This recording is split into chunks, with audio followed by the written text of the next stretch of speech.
சென்னையில் பெய்து வரும் தொடர் மழையின் காரணமாக தாழ்வான பகுதிகளிலும் முக்கிய இடங்களிலும் வெள்ளம் தேங்கியிருக்கிறது. மயிலாப்பூர் பகுதியில் உள்ள நமது செய்தியாளர் சஞ்சீவிடம் இது தொடர்பாக கூடுதல் தகவல்களை கேட்கலாம். சஞ்சீவி, வணக்கம். தற்பொழுது சென்னையில் பெய்து கொண்டிருக்கக்கூடிய இந்த தொடர் மழையின் காரணமாக என்ன அளவிற்கான பாதிப்புகள் ஏற்பட்டிருக்கிறது? குறிப்பாக நீங்கள் இருக்கக்கூடிய மயிலாப்பூர் பகுதியில் என்னென்ன விதமான பாதிப்புகள் ஏற்பட்டிருக்கு சஞ்சீவி?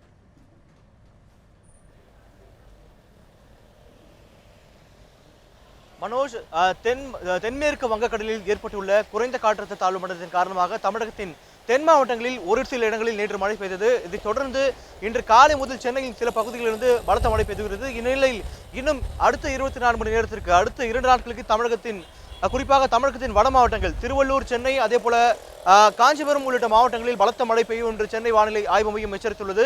இந்நிலையில் இன்று காலை முதல் பெய்து வரும் பலத்த மழையின் காரணமாக சென்னையில் பிரதான இடங்களில் மழை பெய்து வருகிறது. இந்நிலையில் குறிப்பாக திருவண்ணிக்கேணி, மயிலாப்பூர், டி நகர், கோடம்பாக்கம் உள்ளிட்ட சென்னையின் பிரதான பகுதிகளில் மழை பெய்து வருகிறது. இந்நிலையில் எப்பொழுதும் மழை பெய்யும் போது தண்ணீர் தேங்கி இருக்கக்கூடிய இடங்களில் இந்த சாதாரண மழைக்கே தற்போது தண்ணீர் தேங்கிக் கொண்டிருக்க காட்சியை நம்மால் பார்க்க முடிகிறது. இந்நிலையில் மக்களால் சாலையில் நடந்து செல்ல முடியவில்லை. அதனால் குடையின் மூலமாக அருகில் இருக்கக்கூடிய பிளாட்ஃபார்ம், அதாவது நடைமேடையில் தான் நடந்து செல்கிறார்கள்.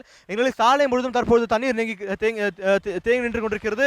எப்பொழுதும் மழை பெய்யும் பட்சத்தில் எங்கெல்லாம் தண்ணீர் தேங்கி நிற்குமோ அதே போல தற்பொழுதும் தண்ணீர் தேங்கி இருக்கக்கூடிய காட்சியை நம்மால் பார்க்க முடிகிறது. இதனால் இருசக்கர வாகனங்களை பொறுத்தவரை ஓட்டுநர்கள் அவதிப்படுகின்றனர். இந்நிலையில் இந்த மழையானது இன்னும் அடுத்த 2 நாட்களுக்கு தொடரும் என்று சென்னை வானிலை ஆய்வு மையம் எச்சரித்துள்ளது. இந்நிலையில் தற்பொழுது எதிர்பார்க்காத மழை, குறிப்பாக தற்போது கத்திரிவெயில், அதாவது இந்த மாதம் 4ஆம் தேதி முதல் கத்திரிவெயில் வீசும் என்ற குறிப்பிட்ட காரணத்தால் பெரிதாக மழையை யாரும் எதிர்பார்க்கவில்லை. ஆனால் திடீரென்று கடந்த 2 நாட்களாக தமிழகத்தின் தென் மாவட்டங்களில் மழை பெய்து வருகிறது. இந்நிலையில் தற்போது வட மாவட்டங்கள், குறிப்பாக சென்னை, திருவள்ளூர், காஞ்சிபுரம் உள்ளிட்ட மாவட்டங்களிலும் மழை பெய்யும் என்று எச்சரிக்கப்பட்டுள்ளது. இந்நிலையில் இதனால் அடிக்கடி எப்பொழுதும் தண்ணீர் தேங்கி நிற்கக்கூடிய இடங்களில் மீண்டும் தற்போது தண்ணீர் தேங்கியுள்ளது.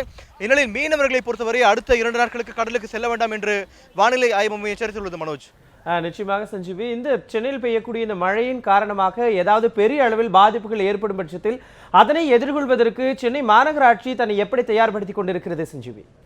மனோஜ், அது போன்ற ஏற்பாடுகளை இன்னும் செய்யவில்லை என்று கூற வேண்டும். ஏனென்றால் நேற்று தான் தமிழகத்தை பொறுத்தவரை வாக்கு எண்ணிக்கை அதாவது வாக்குப்பதிவு நடைபெற்றது. இதனால் ஒட்டுமொத்த மாநகராட்சியும் அந்த வாக்குப்பதிவு, எலெக்ஷன், தேர்தல் உள்ளிட்ட விஷயங்களில் கவனம் செலுத்தியது. இந்நிலையில் இந்த மழையை பொறுத்தவரை என்று எதிர்பார்க்க மழை அல்ல, கோடை மழை என்று கூறலாம்.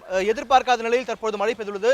இதனால் தற்பொழுது, அதாவது இன்றைய நிலை பொறுத்தவரை தான் மாநகராட்சி அதற்கான ஏற்பாடுகளை நடந்து வருகிறது என்று கூறலாம். இந்நிலையில் நேற்று தினத்தை பொறுத்தவரை வாக்குப்பதிவு, இன்றைய தினத்தை பொறுத்தவரை +2 ரிசல்ட் 12ஆம் வகுப்புடைய முடிவுகள் வந்துள்ளது. இதைத் தொடர்ந்து இதற்கு மேல்தான் மாநகராட்சி மழை மீதான நடவடிக்கை எடுக்கும். மனோஜ், நிச்சயமாக சஞ்சீவி, தற்பொழுது சென்னையில் பெய்து கொண்டிருக்கக்கூடிய இந்த மழையின் காரணமாக மயிலாப்பூரில் ஏற்பட்டிருக்கக்கூடிய பாதிப்புகள் குறித்து கள நிலவரங்களை தந்ததுக்கு நன்றி சஞ்சீவி.